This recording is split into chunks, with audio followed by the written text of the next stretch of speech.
به پروتئین داداش عشق دوباره اسکواد فشاری آوردم براتون. میخوان ریپورت هم بدم من بم بشم، ولی من حالا قصد بند شدن ندارم.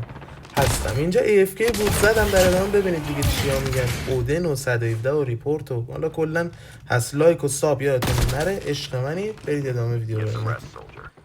تو میتونی بازی کنی، سطح بازی من گرده. خب بعد ما که از رول بردار مقرون میگویی.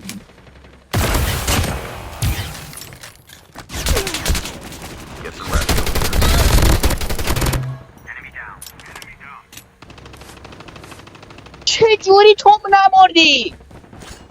بابا بیراموس خالکوسه گرفتم رود بمیر دیگه. ندارم بابا، چیکم ندارم. پوسکش نرجنده.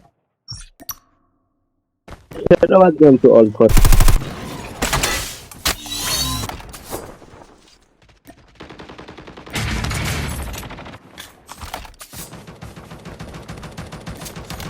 Your teammate has been killed.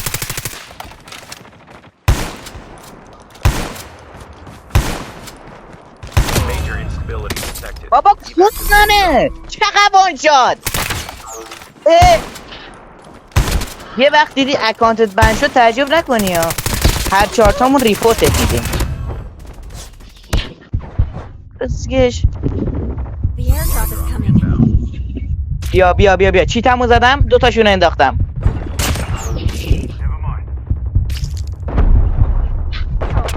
داداش مگه با خودن اونجوری بیذاره بعد همش هم داری وانشات میکنی، بعد دیگه چیت نیست. ای خدا. Airdrop has been delivered.